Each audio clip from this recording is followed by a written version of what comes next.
I was going to come down here in a regular shirt, actually. It was like tie-dye, colorful, nice vibrant shirt to make it seem like a Friday, because, everyone loves Friday. But no, I realized that this wasn't the video for a bright shirt. It had to be a black shirt.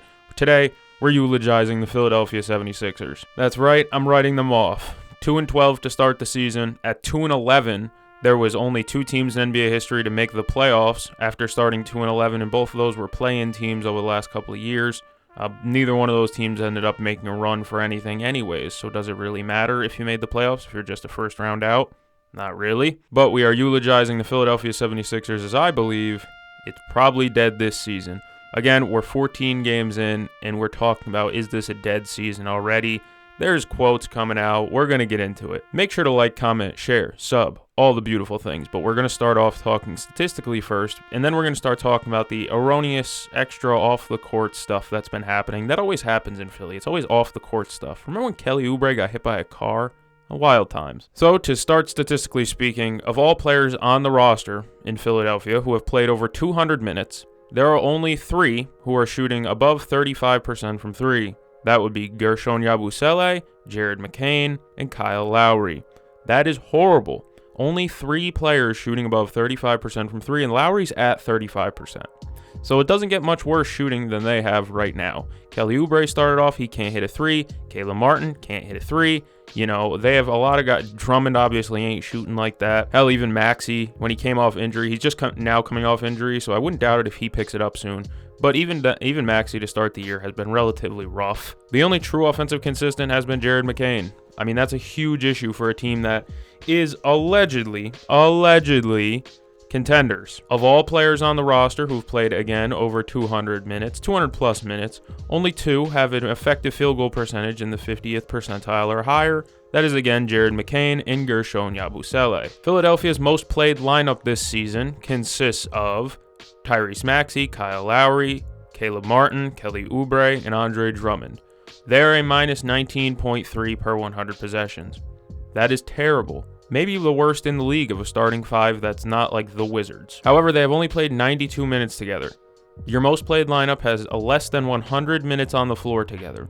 You know how hard it is to build continuity and be familiar with another guy and where they like the ball in their spots and, when to get a guy a ball when you haven't played together more than 92 minutes? And reminder, that lineup that I said, Maxey, Lowry, Martin, Oubre, Drummond, has only one of their big 3. Before the season started, we talked about their big 3 being one of the best in basketball: Joel Embiid, Paul George, Tyrese Maxey. On paper, those names are elite. On the court, they have not played together. But when they have played together, they look terrible. They played one whole game, like 10 minutes total together. Since coming back off injury, Joel Embiid has been, for lack of a better word, just bad.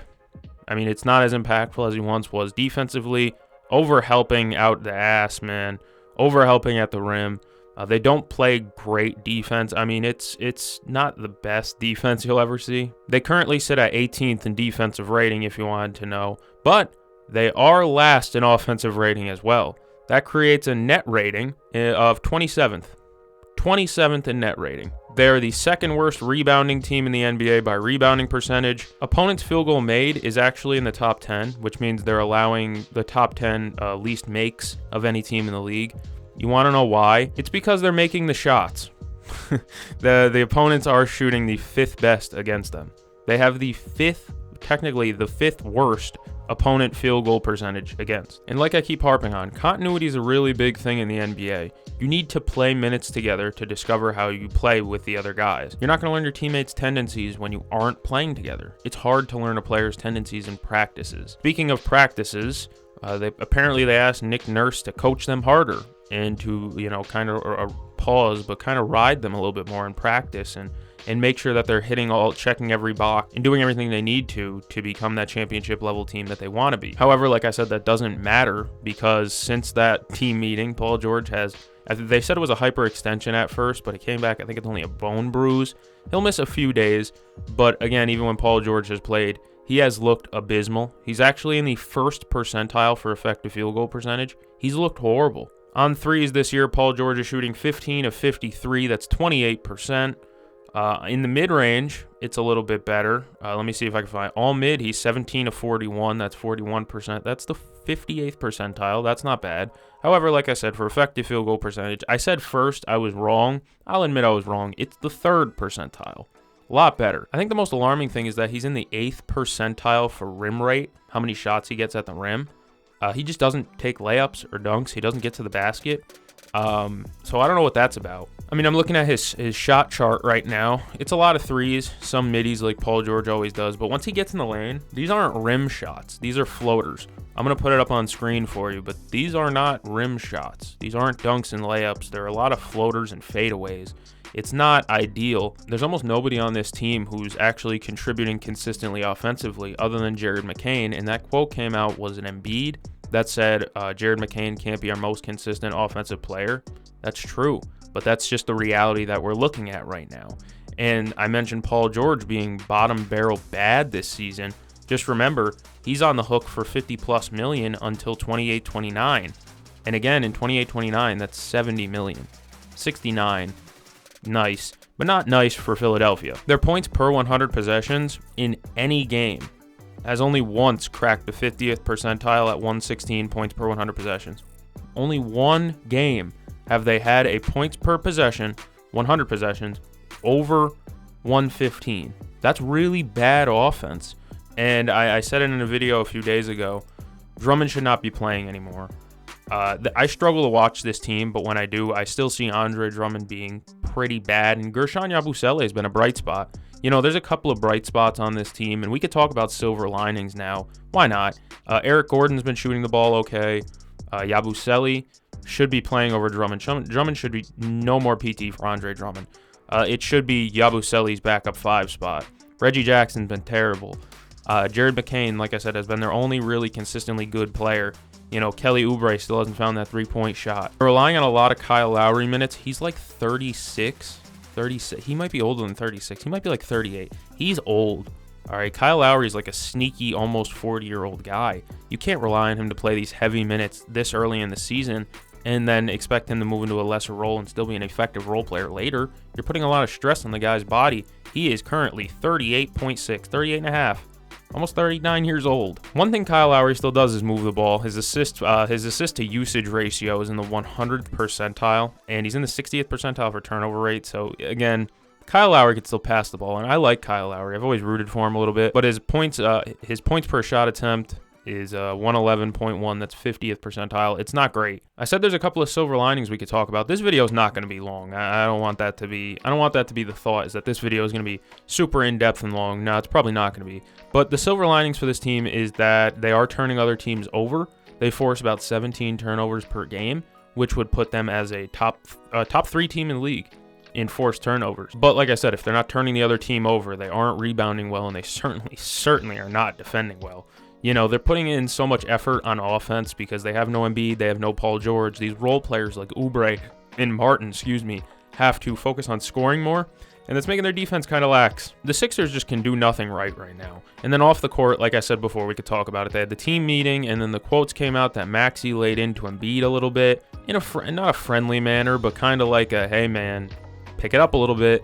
And now Joel Embiid is focused, reportedly, I'm not confirming or denying this, but I am saying that it is a report that Joel Embiid is worried about who leaked the locker room quote and who was the rat in the locker room that leaked the quotes. It's fair enough to want to know who leaked the quotes, because in the locker room, you need to have trust in your guys that you can be able to talk to them and they can talk to you, and that nothing's going to come out of there. You know what I mean? It's kind of like a when in Vegas thing. You know, we don't talk about what happens in Vegas. Just like nobody talks about what happens in the locker room. It's guy talk, you know, it's the boys group chat and shit like that.